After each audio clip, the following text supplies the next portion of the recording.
कि पेशेंट्स के lifestyle changes की वजह से बहुत ख़राब लाइफस्टाइल रहता है। छोटे बच्चे नेक पेन के साथ आ रहे हैं हमारे पास, बाहर नहीं जाते हैं खेलने के लिए, उस वजह से फिजिकल एक्टिविटी हैम्पर हो रही है, बहुत सारी मल्टीपल प्रॉब्लम्स के साथ आ रहे हैं। तो जो प्रॉब्लम्स हमको लगता था 55-60 में पहले पेशेंट्स आते थे, they are coming 10 to 15 years younger with cervical pain, back pain, they are having multiple issues. और इतना सीवियर भी हमने देखे हैं पेशेंट्स को पेन होते हुए, they are not able to go to their work. Recently I seen कि कायरो प्रैक्टिशनर्स का बहुत चल रहा है, रिलैक्सेशन मिल रही है, जो एयर गैप होता है हमारी मसल्स के बीच में उसको वो ठीक कर रहे हैं, बैक को ठीक कर रहे हैं, so the pain eventually it leaves the body.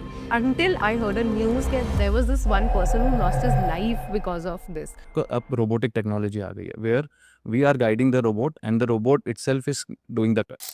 Hey guys, what's up? Welcome to another episode of Stories with Ofit Kuri. I hope आप सब सेफ हो, अपनी हेल्थ का ख्याल रख रहे हो। Today we have with us Dr. Saksham Mittal. He is an orthopedic surgeon who is practicing in uh, Apollo Spectra Hospital. What are we going to focus today in this podcast is the spine issues we all have, the back issues we all have, the soreness we all have in our bodies.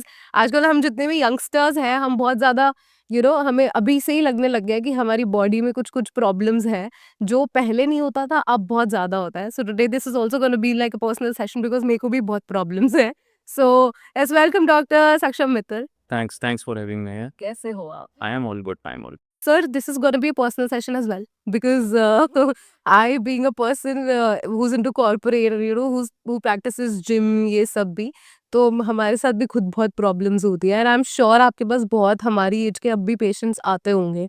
Definitely अभी तो ना क्या हुआ है कि patients के lifestyle changes की वजह से बहुत ख़राब लाइफस्टाइल रहता है। Even at a younger age people are having multiple issues, है ना। तो इवन एडोलेसेंट एज से ही छोटे बच्चे नेक पेन के साथ आ रहे हैं हमारे पास, है ना। और बाहर नहीं जाते हैं खेलने के लिए, उस वजह से फिजिकल एक्टिविटी हैम्पर हो रही है, बहुत सारी मल्टीपल प्रॉब्लम्स के साथ आ रहे हैं। तो जो प्रॉब्लम्स हमको लगता था 55-60 में पहले पेशेंट्स आते थे, they are coming about 10 to 15 years younger. Right. So like within this age bracket of 25 and above, आपके पास patients ज़्यादा बढ़ गए हैं। Definitely, especially with cervical pain, back pain, they are having multiple issues. So और इतना severe भी हमने देखे हैं पेशेंट्स को पेन होते हुए, they are not able to go to their work, है ना। रेस्ट लिखना पड़ रहा है हमको उनके लिए, तो they are having multiple issues. I'll tell you something. So I practice gym and there are many people who are into this gym culture. People have started lifting and people have started, lifting heavy weights और workout वगैरह कर रहे हैं to promote a healthy lifestyle. तो अभी I have seen a couple of instances जहाँ पर लोगों को knee इंजरीज होने लग गई हैं बहुत ज़्यादा। लाइक उनकी जो नी गैप, उसमें नी में गैप आ जाता है या फिर थोड़ा-सा नी कैप जो होती है वो शिफ्ट हो जाती है, दीज़ प्रॉब्लम्स कम। हाँ, देखो ऐसा है, डेफिनेटली कोविड के बाद ना पेशेंट्स में बहुत अवेयरनेस हुई है। They are giving more importance to their physical health. जा रहे हैं, जिम जा रहे हैं, सब कुछ कर रहे हैं। इट्स गुड, वो अच्छा है। कुछ किसी ना किसी फॉर्म की एक्सरसाइज आपको करना ज़रूरी है। बट एक्सरसाइजेज जो भी आप कर रहे हो, अगर हम सही तरीके से कर रहे हैं तो वो हमको इंजरी से प्रिवेंट करती है। तो वो बहुत लोगों को वो नहीं पता होता कि कैसे हमको स्ट्रेचिंग करना ज़रूरी है, वार्म अप करना ज़रूरी है, अपनी बॉडी को कूल डाउन करना ज़रूरी है, सही पोस्चर में कैसे लिफ्ट करना है। अगर वो नहीं करते हैं हम, तो फिर इंजरीज़ का चांस बढ़ जाता है। राइट। तो इसीलिए इंजरीज़ भी इसलिए ज़्यादा बढ़ रही हैं क्योंकि अवेयरनेस नहीं है। अवेयरनेस जब आएगी सही तरीके से वो ट्रेन करेंगे अपने आप को, तो ऐसा नहीं है कि स्ट्रेंथ ट्रेनिंग या वेट ट्रेनिंग खराब है। अच्छा है अगर आप सही तरीके से कर रहे हैं। Right.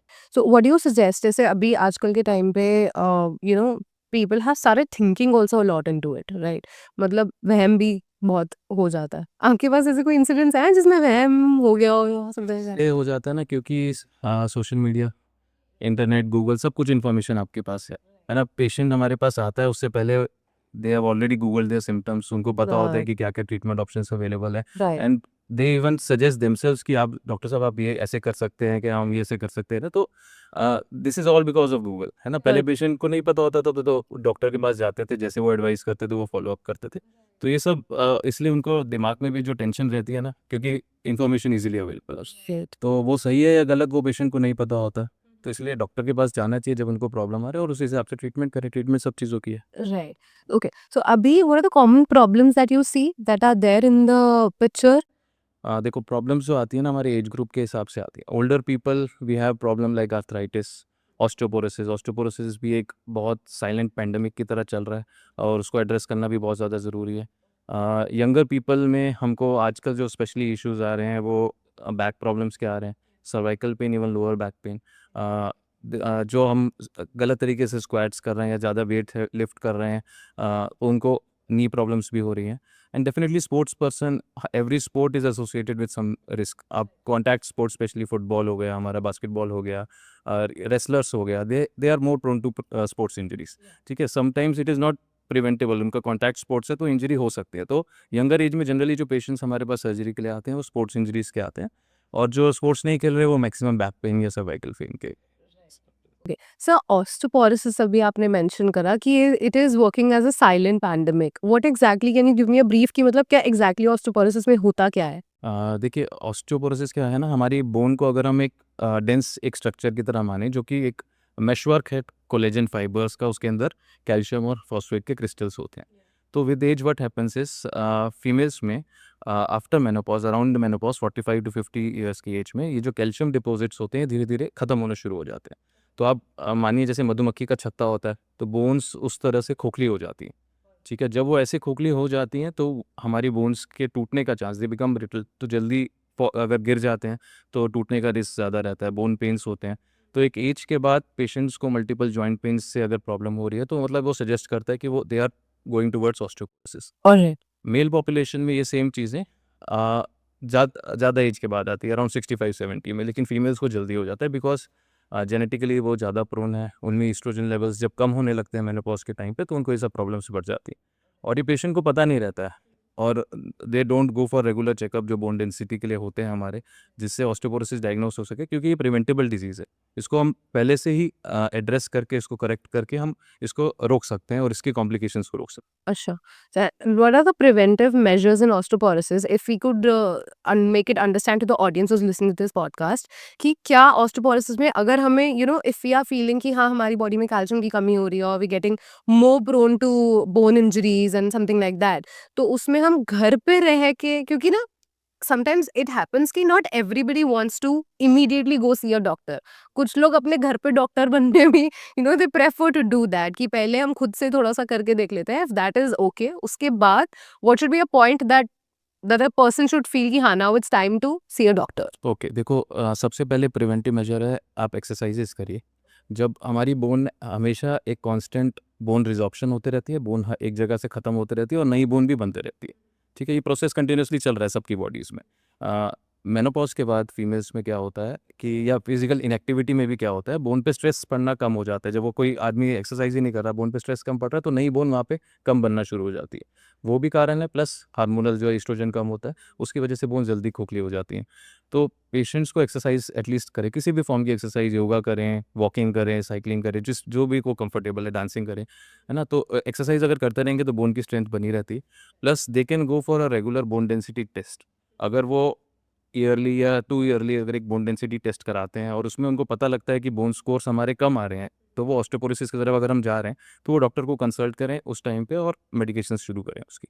We have multiple medications, tablet की फॉर्म में, इंजेक्शंस की फॉर्म में, जो कि ऑस्टियोपोरोसिस को रिवर्स कर सकता है। राइट।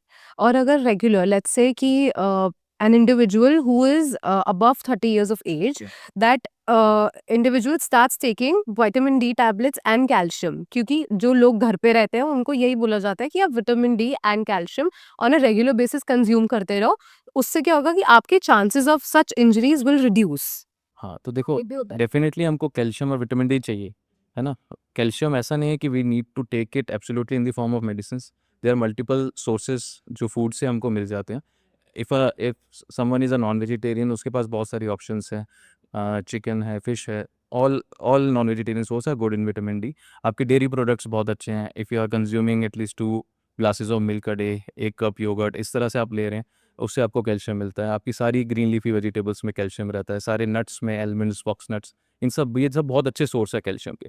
तो आप डाइटरी सोर्सेज से भी अपनी कैल्शियम की डिफिशियंसी ठीक रह सकते हैं। तो अगर आप एक अच्छी डाइट ले रहे हैं जिसमें कैल्शियम रिच फूड्स हैं, तो you don't need to take some supplementation. Okay, similarly with vitamin D हमको अभी जो बेस्ट सोर्स है वो है हमारे सनलाइट। तो if you are staying between 10 to 3 at least 20 to 25 minutes in the sunlight, और वो आपके फेस पे, आपके आर्म्स पे सनलाइट का एक्सपोजर हो रहा है, तो विटामिन डी बनता है। ठीक है, बट स्टिल वो डेफिशिएंसी रेंज में रहता है। I तो believe the vitamin lifestyle is such that nobody wants to या step out, डेफिनेटली especially इतनी अभी गर्मी हो रही है वेदर की तो वजह से स्किन yeah, प्रॉब्लम्स हो जाती है लोगों को यूवी right. की, क्योंकि यूवी रेडिएशंस भी आ रही हैं, तो ऐसा नहीं है कि हम वो एक्सपोजर कर ही पाएंगे।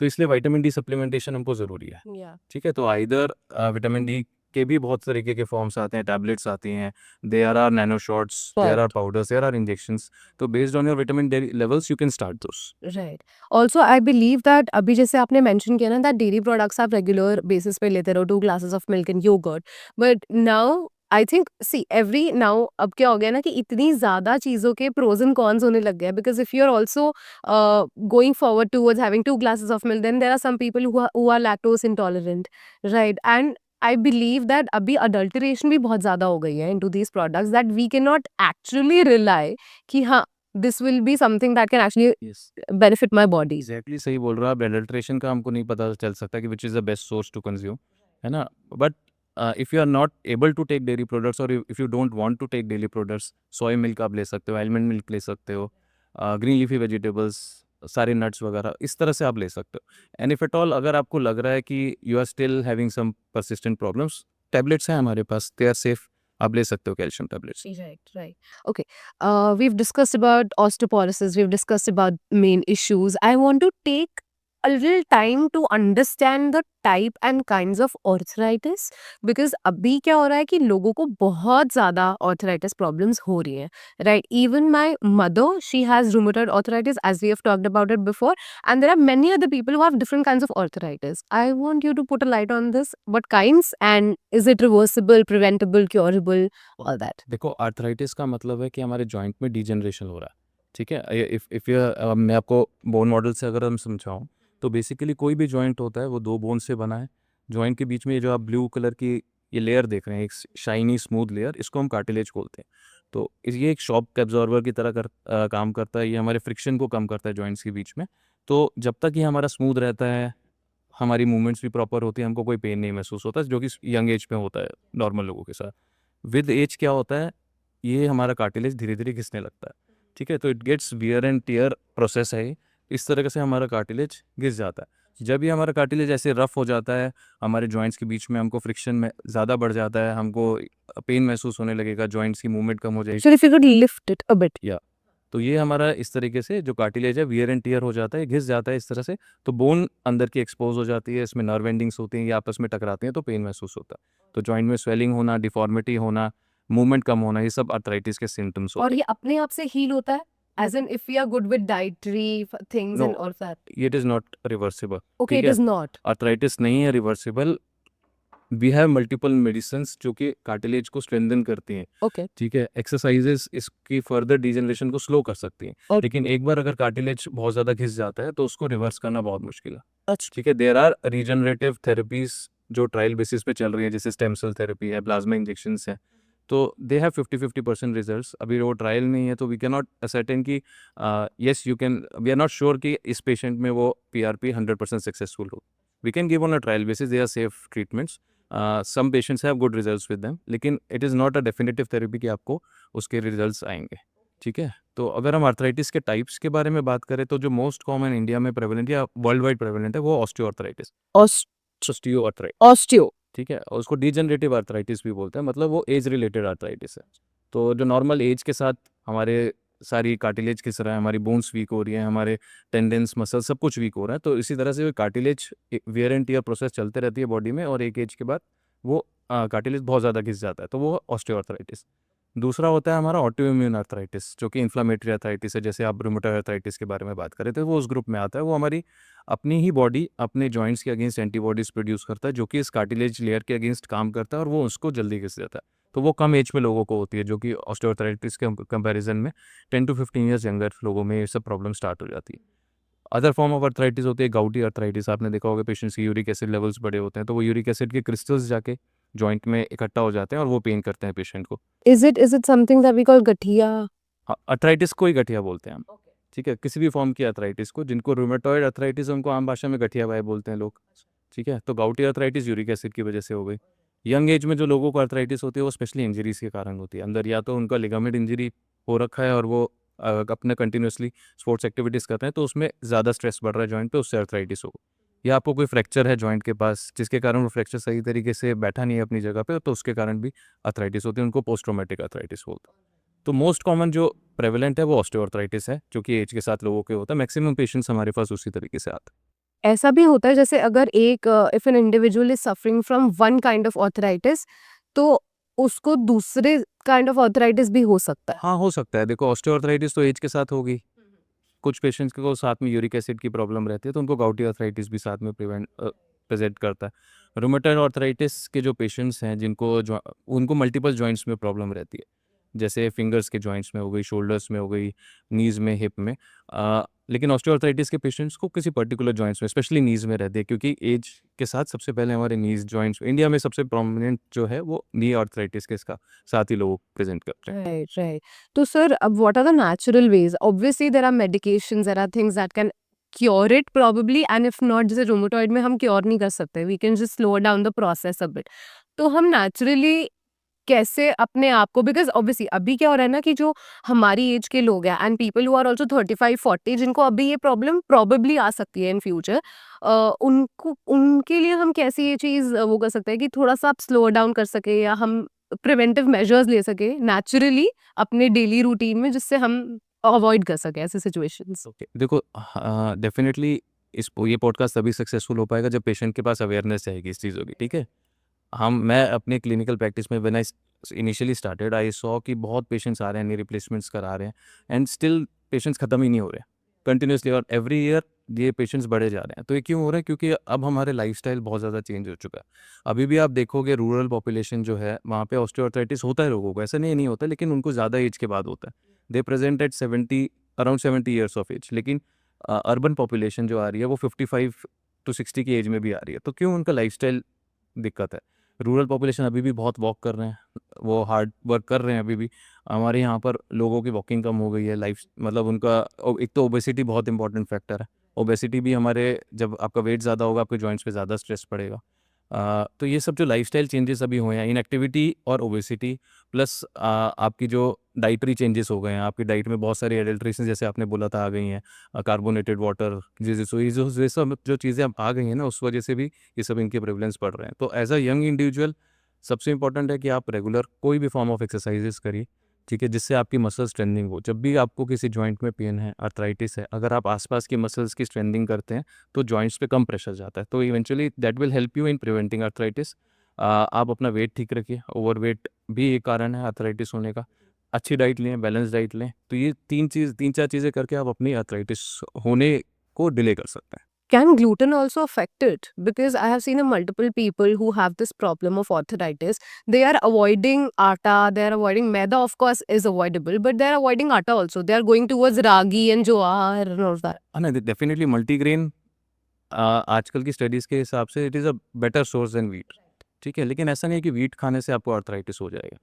सो मतलब ऐसा नहीं है, आपको you have to prevent it और absolutely stop eating that, but healthy diet is more important. ये वेदर चेंज के टाइम पे ज्यादा होता है क्या आर्थराइटिस? नहीं, वेदर से कोई रिलेशन नहीं है। डेफिनेटली पेशेंट्स को सिम्पटम्स ज़्यादा महसूस होते हैं ड्यूरिंग विंटर सीजन, क्योंकि हमारे जॉइंट्स में जो ब्लड फ्लो होता है वो कम हो जाता है, स्टिफनेस थोड़ी ज़्यादा हमको महसूस होती है। तो patients have more symptoms during the winter season, लेकिन it can happen in any season. Right. I have seen two different instances. Okay, so say for example, I'm sorry, mom, but when my mother wakes up, she has a lot of pain in her fingers, right? So she keeps doing this, and sometimes she can't even, clench her fingers. उनको ऐसा होता है कि मुझे fold भी नहीं हो रहा है because her hand, like her fingers are so swollen कि उनको ऐसा लगता है कि I can't even move my fingers. Wherein my grandfather, he is 85 plus. He wakes up every morning. He does his cycling, like, वैसे ही बैठे बैठे he does his cycling and he does his exercise. And sometimes I wonder that, he is 85 plus and he is able to do all of that. Wherein my own mother, she can't even move her fingers when she's waking. As you mention कि आपकी mother को rheumatoid arthritis है, ठीक है, तो the disease itself is causing a problem, ठीक है। Rheumatoid arthritis के टिपिकली सिम्टम्स होते हैं पेशेंट को रेस्ट के बाद या मॉर्निंग में उठने के बाद, जब ओवरनाइट रेस्ट मिलता है, आपको ज़्यादा पेन महसूस होगा, ज़्यादा स्टिफनेस महसूस होगी, at least half an hour patient बहुत ज़्यादा तकलीफ में रहते हैं, and it gets relieved by exercises, ठीक है। तो पेशेंट को एज अ डिजीज़ पर से रूमेटॉइड आर्थराइटिस की वजह से उनको ये सब सिम्टम्स आ रहे हैं। आपके जो ग्रैंडफादर आपने बताया, उनको रूमेटॉइड आर्थराइटिस नहीं है, उनको एज अगर होगा तो एज रिलेटेड आर्थराइटिस होगा, that is why he is comfortable. ठीक है। ऑस्टियोआर्थराइटिस में जब जो एज के साथ होती है उसमें पेशेंट को एक्टिविटी के बाद सिम्टम्स आते हैं, लेकिन रूमेटॉइड आर्थराइटिस में पेशेंट्स को रेस्ट पर भी symptoms. Right, which can only be reversed with good diet, exercises, and weight management. All right. We have discussed much about arthritis. I want to shift this topic a little for the corporate people. ठीक है, हम लोग corporate jobs करते हैं and there are long hours of sitting and we are eventually developing problems like spine issues, right? And अभी आपने mention किया था cervical issues. There is also one more thing that I recently very much मैंने बहुत ज़्यादा इस चीज़ के ऊपर ध्यान दिया है। लोगों के ना हम्प बनता है, यहाँ बैक पे, शोल्डर पे there is a hump and I think that's because आपका जो शोल्डर अलाइनमेंट है दैट्स नॉट एकदम स्ट्रेट और you are not moving in और sitting in a good posture. तो उसमें क्या होता है कि हम्प से ना it is not reversible at times. मतलब वो हम्प इतना ज़्यादा बढ़ जाता है कि वो ठीक ही नहीं हो पाता। Is that true? ओके, नहीं देखो ऐसा है, हमारा जो स्पाइन है ना, सर्वाइकल स्पाइन का कर्वेचर हमारा अलग रहता है। जहाँ पे सर्वाइकल स्पाइन हमारी नीचे डॉर्सल स्पाइन से मिलती है उसका कर्व अलग डायरेक्शन में रहता है। तो ये जो जंक्शन है ना, जहाँ पर आप बोलो लोगों को हम्प फील होता है, ये इस जंक्शन पे फील होता है। Which is here. हाँ, क्योंकि ये जंक्शन जो है ये यहाँ पे सबसे ज़्यादा स्ट्रेस पड़ता है हमारी नेक का। तो आईटी सेक्टर में या स्कूल टीचर्स को, जिनका प्रोफेशन ऐसा है कि लैपटॉप्स पे आपको काम करना है, आपकी नेक बेंडिंग कंटिन्यूस रह रही है। जब भी हमारी नेक बेंडिंग ज़्यादा कंटिन्यूस टाइम तक रहेगी, हमारी स्ट्रेस बहुत ज़्यादा पड़ता है सर्वाइकल स्पाइन के ऊपर। ठीक है, तो हमारी मसल्स एकदम टेंशन में आ जाती हैं, खिंचाव में आ जाती है। ओवर द टाइम हमारे जो जॉइंट्स है वहाँ के भी घिसने लगते हैं। समटाइम्स स्लिप डिस्क वाला इशू भी आ जाता है उसके बाद। Right, right. तो वो जो हम्प है वो उसी वजह से कि मसल्स एकदम टाइट हो गई हैं और पेशेंट्स को लगता है कि कोई बोनी प्रोमिनेंस है। एक्चुअली कोई बोनी प्रोमिनेंस नहीं है, लेकिन वो मसल की टाइटनेस की वजह से उनको वैसा फील होता है। तो it is all because of posture. ठीक है, अगर वो और या एक्सरसाइजेज वो अगर रूटीन में नहीं कर रहे तो। ठीक है, स्टार्ट हुआ ये स्पेशली कोविड के बाद। कोविड में इसको हम टेक्स्ट नेक सिंड्रोम बोलने लगे, क्योंकि टेक्सटिंग करते थे लोग घर पे बैठे। हाँ, टेक्स्ट नेक सिंड्रोम। तो घर पे बैठ के गलत गलत पोस्चर में बेड पे लेट के काम कर रहे हैं, कैसे भी कर रहे हैं, क्योंकि वर्क फ्रॉम होम कल्चर तो वहाँ से स्टार्ट हुआ। तो वहीं से लोगों का धीरे धीरे पोस्चर खराब होते होते अब इस स्टेज पे आ गए कि बहुत फ्रिक्वेंटली उनको सिम्टम्स हैं। And what are the things that should be followed to cure it or to remove it? अगर आपको लैपटॉप या स्क्रीन पे काम कर रहे हैं, कोशिश करिए कि अपनी आई लेवल पे रख के करें। ज़्यादा आपको नेक बेंडिंग कंटिन्यूस ना करनी। Okay, to eye level. I level तक, अगर आप नेक स्ट्रेट रख के करें। पिलोज बहुत मोटा यूज़ करना अवॉइड करें, बहुत पतला पिलो यूज़ करें। सर्वाइकल पिलोज आते हैं वो आप यूज़ कर सकते हैं। डेली स्ट्रेचिंग एक्सरसाइजेज जिससे मसल स्ट्रेंथनिंग हो आपकी स्पाइन के लिए, बैक के लिए। तो अगर वो रूटीन में आप एक्सरसाइजेज करते रहोगे, over the time you will feel कि आप बहुत ज़्यादा कंफर्टेबल हो long hour sitting. Exercises like neck bending, जैसे left, right. उनको सर्वाइकल आइसोमेट्रिक एक्सरसाइज बोलते हैं। कुछ योगा पोजेज होते हैं हमारे, हमारी स्ट्रेचिंग होती है जिसमें भी नेक को पीछे की तरफ लेके जाना होता है, लोअर बैक को पीछे की तरफ लिफ्ट करना होता है। तो these exercises will eventually strengthen your muscles और उससे फिर आपको सिम्टम्स कम हो जाएंगे। Right, right, right. And the spine वाला issue, how can it be recovered? Lower back issue, Yeah. हाँ देखो lower back issue young age में डेफिनेटली पोस्चर वो भी रिलेटेड है। आप अगर हंस्ड अप होके बैठते हैं, ऐसे झुक के बैठते हैं ज़्यादा। ठीक है, अगर जिम में जैसे आपने बात करी, लोग डेडलिफ्ट कर रहे हैं, बहुत हैवी वेट्स के साथ कर रहे हैं, अगर वो हल्का सा भी इतने हैवी वेट के गलत पोस्चर में होता है तो बैक पे बहुत ज़्यादा स्ट्रेसेस पड़ते हैं। ठीक है, तो अगर आप कर भी रहे हो वेट्स तो it should be in a good posture with your backs अच्छे से सपोर्टेड रहनी चाहिए। अगर आप वैसे कर रहे हैं तो उससे हम प्रिवेंट कर सकते हैं। और बैक की भी हम स्ट्रेंथिंग करें। बाकी सब आप जो भी पुल एक्सरसाइजेस करते हैं अपनी तरफ खींचने वाली, इससे बैक की स्ट्रेंथिंग होती है, दीज आर गुड।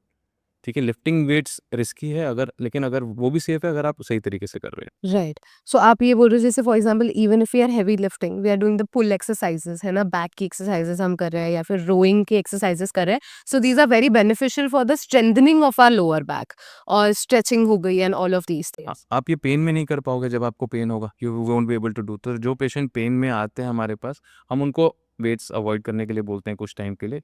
उनके लिए बेटर है स्विमिंग, साइकिलिंग करना। बेस्ट एक्सरसाइज अगर आप कोई पेन में है जो बाकी कुछ नहीं कर पा रहा, स्विमिंग है। आप जो आपको स्विमिंग जल्दी रिकवरी देगी वो कोई और एक्सरसाइज नहीं दे पाएगी। What form of exercises would you prefer? वैसे do you prefer weightlifting or yoga or cycling? And there are multiple forms of exercises. Yoga is good for mobility as well as for strength training. ठीक है, देर ऐसा नहीं योगा लोगों देखने में आसान लगता है, लेकिन उसमें भी बहुत ज़्यादा फिजिकल फोर्स चाहिए। Some yoga poses are very difficult जिसमें आपको बहुत ज़्यादा मसल स्ट्रेंथ चाहिए। तो yoga is a very good exercise. ठीक है, weight lifting is also good अगर आप सही तरीके से कर रहे हैं। तो basically it all depends upon your preference, आपको कि क्या चीज़ करने में मज़ा आता है, क्या अच्छा लगता है, ताकि आप कंसिस्टेंटली वो कर पाएँ। ठीक है, तो एवरी एक्सरसाइज इज गुड। आप कौन सी करते हो एक्सरसाइज? देखो डॉक्टर्स ऐसे हैं ना, डॉक्टर सबसे ज़्यादा निगलेक्ट करते हैं अपनी हेल्थ। ना we it's always easy to give advice rather than follow it, right? So I try to go to gym sometimes. Before starting practice, I was a very frequent gym goer.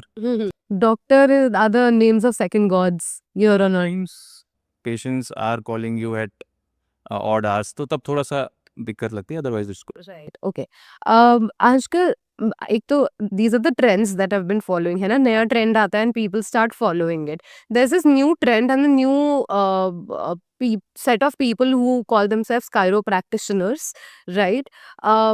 Initially I used to also feel कि हाँ beneficial चीज़ है क्योंकि you know कि I think the air gap between your muscles अगर कायरोप्रैक्टिशनर्स आपको help कर रहे हैं टू रिमूव दैट तो आप बहुत कंफर्टेबल फील करते हो as long as I heard this news जहां पर ये स्टेट हुआ कि somebody lost his life. Yeah. So sir अभी ना recently I've seen कि chiropractitioners का बहुत चल रहा है. मैंने भी ये चीज देखी थी कि initially people used to feel even I जब मैंने देखी ये videos वगैरह कि यार हाँ relaxation मिल रही है जो air gap होता है हमारी muscles के बीच में उसको वो ठीक कर रहे हैं back को ठीक कर रहे हैं so the pain eventually it leaves the body, right? Until I heard a news that there was this one person who lost his life because of this. मतलब इनका ये पूरा चल रहा था session chiro I don't know what it is called but उसका चल रहा था and the person lost his life. देखो I am not against any profession, लेकिन ना फिजियोथेरेपी और कायरोप्रैक्टर जो भी हैं तो ये क्या कर रहे हैं ना बेसिकली, जब आप किसी फिजियोथेरेपिस्ट के पास जाते हो तो आपकी वो मसल्स की स्ट्रेंथनिंग करते हैं, स्ट्रेंथनिंग एक्सरसाइजेज आपको कराते हैं, जो मसल्स हमारी टेंशन में है उसको थोड़ा सा रिलीव करते हैं बाय वेरियस मोडालिटीज़, हमारी अल्ट्रासोनिक थेरेपी है, टेंस है. तो if you are going to a professional physiotherapist और अ ट्रेन फिजियोथेरेपिस्ट और a train chiropractor, even chiropractors में क्या करते हैं, दे उनको लगता है कि देयर प्रैक्टिस इज सच कि उनको लगता है कि बोन अलाइनमेंट हमारी थोड़ी सी खराब हो रही है और वो they try to realign them with sudden jerks और दिस. ठीक है, डेफिनेटली ओवर स्ट्रेसिंग या ओवर जर्क अगर आपकी बॉडी पे कहीं पे पड़ रहा है तो it can further aggravate the injury. ठीक है, तो अगर कोई बहुत ज़्यादा ट्रेंड है कायरोप्रैक्टर तो देन इट्स ओके, अदरवाइज आप ऐसे ही आँख बंद करके कहीं पे भी ना जाएं किसी कायरोप्रैक्टर के पास. डेफिनेटली अ ट्रेंड फिजियोथेरेपिस्ट के पास आप जा सकते हैं, है ना, और उससे फिर ट्रीटमेंट ले सकते हैं. मुझे एक चीज sir there is a misconception that people have nowadays that is जैसे वी ये फ्लिंच आवर नकल्स है ना ऐसे कड़ाके निकालते हैं अगर हमें से बोला जाए ये आवाज so we do that is it safe to do या नहीं हाँ, करना बिल्कुल, चाहिए. बिल्कुल. नहीं, you can do it. We can do it Yeah. now because there are many people that I have seen, sir. What do they do is मैं ऐसे कुछ करती हूँ आवाज निकाल रही होती हूँ and they're like don't do this, देखो you don't know sounds it's coming not. Out of joints until unless you have pain, तो देयर आर मल्टीपल कॉजेज. हमारे जो जॉइंट्स के अंदर एयर बबल्स होते हैं वो क्रैक होते हैं जब हम मूवमेंट करते हैं. Right. हमारे कभी कभी सॉफ्ट टिश्यूज जो लिगामेंट्स वगैरह है वो बोन के आसपास मूव करते हैं, वो साउंड्स कर सकते हैं. तो until unless you have pain that is causing you discomfort, Yeah. आवाज आना is normal. It's normal, right? We can do this karake thing, na? This is very normal, right? हाँ, बिल्कुल. I want to make you people understand because there are so many people who are spreading these misconceptions that So you should basically not you are do doing it. only stretching exercises. Yeah, right. That's cool. And also one thing, a lot of people I have seen जो जैसे stairs उतर रहे हैं, right? So they hear the same cracking sounds from their knees. So is that also all right or is that not fine? अगर आपको symptoms नहीं है ना कुछ, अगर आपको डिस्कम्फर्ट है, मैं मतलब आपको सीढ़ी चढ़ने उतरने में अगर डिस्कम्फर्ट फील हो रहा है तो definitely there is some cartilage issue. Young age में जो हमारी नी कैप होती है आगे, जो हमारी पेटला बोन बोलते हैं, उसके पीछे की जो कार्टिलेज होती है वो बहुत कॉमनली सॉफ्ट हो जाती है या घिसने लगती है. ठीक है, वो भी हमारी मसल इम्बैलेंस की वजह से, अगर आपकी क्वाड्रिसेप्स की जो मसल है थोड़ी सी वीक है और आप ओवर एक्सर्ट कर रहे हैं अपने नीज को, जैसे आप बहुत टाइम से रनिंग के लिए नहीं गए, सडनली आप एक दिन 4-5 किलोमीटर दौड़ आए तो आपको वो नीज पे ज़्यादा स्ट्रेस पड़ता, तो तब वो जो हमारी कार्टिलेज है उसकी इंजरी के चांस बढ़ जाते. ठीक है, अगर आपको तब हमको क्रैकिंग साउंड्स आ सकती हैं अगर हमारा कार्टिलेज बहुत ज़्यादा घिसा हो. तो अगर आपको पेन है, लॉकिंग की तरह कुछ फील होता है हमारे जॉइंट के अंदर, तो तब आपको दिखाना चाहिए ऑर्थोपेडिक सर्जन को. अदरवाइज वैसे साउंड्स अगर कभी कभी आ रही हैं, आपको कोई डिस्कम्फर्ट नहीं है, तो then it. How can we get to know that the mobility in our body and the cartilages and all of these things that we have just discussed are okay without actually getting checked by a doctor all the time? सी देखो, arthritis जो हमारी problem है ना, वो एक as के बाद शुरू हो जाती है.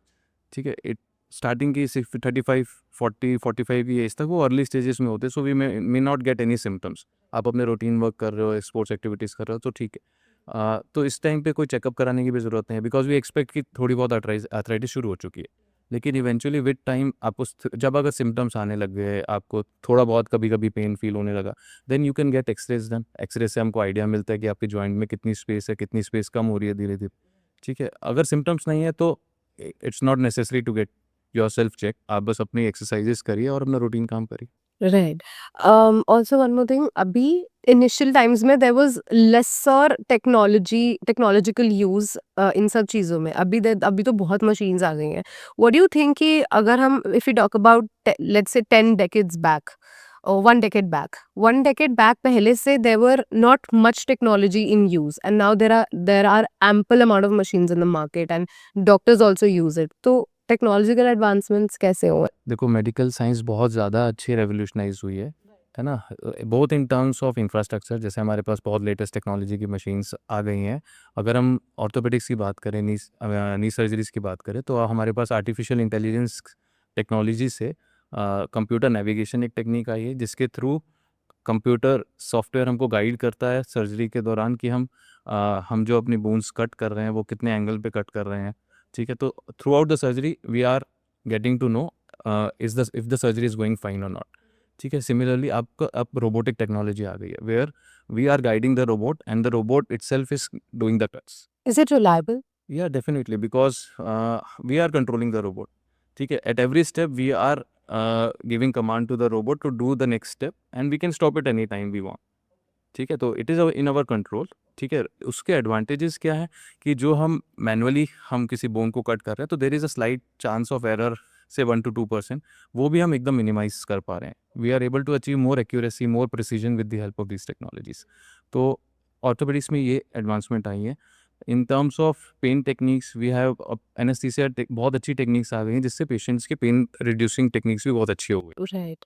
तो सर have you अभी recent times में have you undergone this surgery Yep. जिसमें robot was actually doing it? We are doing it in routine basis, robotic surgeries, especially in knee replacement. We are doing it robotics. ठीक है, तो उसमें the robot is there stationed Right. and after opening the joint, जो हम पहले हाथ से करते थे, जो मैनुअली हम कट्स काटते थे, अब वो रोबोट काट रहा है। अच्छा। तो हम पेशेंट का पहले से 3D एक CT स्कैन रोबोट के अंदर फीडेड रहता है, सॉफ्टवेयर में फीड है। हमको पहले से पता है कि कितना बोन हमको काटना है, कितने एंगल पे काटना है, और उस हिसाब से वो रोबोट अपना फंक्शन एग्जीक्यूट करेगा, वो उतने कट्स काटेगा और फाइनली हम बस जो हम आर्टिफिशियल जॉइंट्स हम डालते हैं उसको हम जॉइंट्स डाल के ख़त्म करते हैं। Alright. ठीक है, तो रोबोट हमको हेल्प कर रहा है एक तरीके से। Even for the patient it is beneficial कि हम एक्यूरेसी अचीव कर पा रहे हैं, जिसके उससे सर्वाइवेबिलिटी ऑफ द सर्जरी बढ़ रही है। And दिल्ली में या इंडिया में is it followed everywhere right now? या In maximum of the hospitals now it is available. In mostly all corporate hospitals we have this robot. so basically injuries like the knee replacement and all of this यहाँ पे ये follow हो रहा है? हाँ, only the robots nowadays that are available are for knee and hip replacements. Okay. For fractures or other ligament injuries अभी तक वो नहीं आई है technology, but hopefully But knee injuries वगैरह के लिए only this robot. So for knee replacement and hip replacement we have robotic. that's crazy. I mean technology कहाँ से कहाँ आ गई। पहले I want to understand one thing, जैसे पहले आपने बताया अभी रोबो इस चीज को कितनी देर में कर देता है? Robot takes a little bit more time. Okay. Manually जो हम करते हैं उससे रोबोट अराउंड 15 to 20 मिनट्स अच्छा ज़्यादा वो लगता ज्यादा है। लेता है? I हाँ, thought कम because लेता होगा। हमको क्या करना रहता है, बोन्स का जो पूरा मैपिंग है, एक multiple points we have markers जो हमको रोबोट को फीड करना पड़ता है, ताकि रोबोट को एक पता लग जाए कि बोन का 3D डायमेंशन स्ट्रक्चर कैसा है। Okay. तो that process takes a bit of time. उसके बाद it is almost the same time. तो अच्छा, so you 15 have to minute basically guide the robot कि Yeah. इस तरीके से करना है। We first map the bone and that we feed the data into the robot. तो रोबोट नोस कि जहाँ इसके आगे बोन नहीं है, तो Right. It will stop at that point. Okay. And do you think that in future, like with the use of AI, ये चीज भी automate हो सकती है? हाँ, डेफिनेटली हो सकता है ना? मतलब आई थिंक कि this will be more time saving कि ऐसा हो कि जैसे जो चीज़ें अभी आप रोबो को गाइड कर रहे हो, वो चीज़ हो ही ना। I mean from end to end पूरा सर्जरी रोबोट इज डूइंग। है। हाँ, फिर पेशेंट घर पे बैठ के खुद ही सर्जरी करे। That will never happen. Video game, आप कंसोल के पीछे बैठे हैं, यू हैव मल्टीपल स्विचेस जिससे आप रोबोटिक आर्म को चला रहे हो। तो doctor itself without knowledge you can not perform the surgeries. आपको पता होना चाहिए एनाटॉमी वगैरह, you have to have experience in the surgeries, तभी आप वो कर सकते हैं। ठीक है, तो even doctors are controlling, even doctors, there was a doctor in Florida who conducted a robotic surgery of a patient in Middle East. वहाँ पे वो कॉन्फ्रेंस थी एक, तो वहाँ पे robot was station in middle east, तो टेली सर्जरी बोलते हैं इसको। तो इवन जोग्राफिक डिस्टेंस के दूर से भी वो डॉक्टर रोबोटिक आर्म के थ्रू सर्जरी कर सकता That's crazy. है। या मतलब टेक्नोलॉजी कहाँ से कहाँ पहुंच रही है। Do you think that heart surgeries भी इस तरीके से हाँ, डेफिनेटली हार्ट सर्जरीज भी हो सकती, जब नॉर्मल विद टेक्नोलॉजी वो भी अचीव हम कर सकते। But I have this one question in my mind कि is it very reliable? Because initially तो I think you will have to undergo 20 to 50 dummy surgeries before you actually perform it to a ये- human body. ये जो सारी technologies बनी है after extensive research के बाद बनी है। कोई भी मेडिकल साइंस में कुछ नया इक्विपमेंट आता है, कोई नई मशीन आ रही है, they have to take multiple approvals, US FDA approvals, और इन सब के बाद ही आफ्टर ऑल क्लिनिकल टेस्टिंग ही ये सब चीज़ें आती हैं। सो अगर जैसे अभी ऑर्थोपेडिक सर्जरी में एक रोबोट इन्वेंट हुआ है in collaboration with IIT Chennai. So पहले सारी कंपनीज से IIT रोबोट्स, चेन्नई। या so all those robots that were available they were being manufacture outside, इसलिए उनकी कॉस्ट भी ज़्यादा थी। अभी कंपनी है, इंडियन कंपनी है, जिन्होंने आईआईटी चेन्नई के साथ मिलकर एक Indian version of same robot बनाया, और we are getting good results with that also. Alright. और वो कौन सी सर्जरी परफॉर्म कर रहा है robot? Knee replacements only. That's really nice. But आपने जैसे आप कह रहे हो कि आपने यूज करा है ना, and you have been using, तो आपको कितना टाइम लगा to actually practise it and we had some difficulty, हमको जो नॉर्मल सर्जरी नी रिप्लेसमेंट करने में 35 to 40 मिनट्स लगते हैं, तो it took us 1 to 1.5 hours initially, but with experience जब टीम पूरी ट्रेंड हो गई है उस चीज़ में and doing multiple procedures, now अब वो टाइम सिग्निफिकेंटली कम हो गया। Alright. Do you have any videos of that? Yeah I have videos. है ना? You can share it with us, we can show it to the people here. ठीक है। And उससे पहले आपने कितनी कोई डमी डमी सर्जरीज भी करी थी आपने? नो, डमी सर्जरीज नहीं करते हम एक्चुअली। जब हमारा ट्रेनिंग पीरियड रहता है after completion of MS orthopaedics, हम जहाँ पे भी ट्रेन कर रहे हैं, so we are washing in the surgery, we are assisting the surgeries. ठीक है, we are performing our first independent surgery under the guidance of some senior doctor, and उसके बाद धीरे धीरे जब आपको कॉन्फिडेंट आ जाता है, we are doing independent surgeries. Alright. Yeah, how much guts does it take to actually, perform something like this for the first time? The surgeon you have to be very strong hearted. ठीक है, because patient is trusting you completely, patient की life आपके हाथ में है, सब कुछ functional results आपको देने हैं उसको। ठीक है, तो you have to be strong hearted. Definitely हर एक सर्जरी में there are chances of some complications, you have to make the patient understand those complications, you try to avoid them as much as possible. We are able to achieve very good results. Some patients may have some complications, but this is part and parcel of our profession. That's true. That's true. What are the misconceptions that people have when it comes to surgeries? Because I'm sure, जैसे आपने हमने पहले भी discuss किया था अभी कि that people like study a lot from Google और वो कुछ अपना ही चीजें लेकर आ जाते हैं। तो what do you think, like what are the misconceptions that people actually have when it comes to surgeries, like any surgery? When I talk about knee replacement, patients are very afraid. Still patients are very afraid. ठीक है, बहुत awareness हो गई है लोगों में, they are seeing nearby people who are getting good results. उसके बाद भी अगर डॉक्टर उनको बताता है तो they are very apprehensive to go for surgery initially. सबसे ज़्यादा एग्जांपल देते हैं हमारे अटल बिहारी वाजपेयी जी का। वो मतलब सबको पेशेंट को ये लगता है जब वाजपेयी जी ने बाहर जाके अपनी सर्जरी कराई तब भी उनका इतना अच्छा सक्सेसफुल नहीं हो पाया, हमारा कैसे सक्सेसफुल होगा। ठीक है, लेकिन उनको समझना है कि with time technology has changed, experience of doctors have changed, we are having good very good quality of implants. तो अब जो सर्जरी उस टाइम पे होती थी और अब जो हो रही है उसके बहुत डिफरेंट रिजल्ट्स हैं। ठीक है, तो पेशेंट्स को अवेयरनेस क्रिएट करके ही हम समझा सकते हैं, उनका डर निकाल सकते हैं सर्जरी से। Not all patients require surgery. ठीक है, ऐसा नहीं आर्थराइटिस के हर पेशेंट को चाहिए। Initial stages can be treated by lifestyle modification, exercises, medications. Eventually जब एकदम एंड स्टेज आ जाती है, जब पेशेंट्स की डे टू डे एक्टिविटीज़ इतनी ज़्यादा हैम्पर हो गई हैं कि वो अपनी लाइफस्टाइल जैसे जीना चाहते हैं वैसे नहीं जी पा रहे, patient even go into depression with that. A lot of that happens, yes. तो उस स्टेज पे surgery is the and result, उनको कराना ही पड़ेगा और उसी से ही उनको अच्छे रिजल्ट्स मिलेंगे। तो वो अवेयरनेस ही क्रिएट करके पेशेंट्स को, एक पेशेंट जिसकी अच्छी हुई है उसका भी एक तरीके से मतलब इट्स देयर ड्यूटी कि अगर वो देख रहे हैं कि कोई पेशेंट सफ़र कर रहा है उनको जाके मोटिवेट करें वो। ठीक है, बिकॉज पेशेंट्स का बहुत ज़्यादा माइंडसेट रहता है कि they try to avoid surgery as much as possible, Exactly. है ना। तो वो पेशेंट्स आपस में एक दूसरे को मोटिवेट करेंगे तो उससे बेटर कुछ नहीं है। Absolutely right.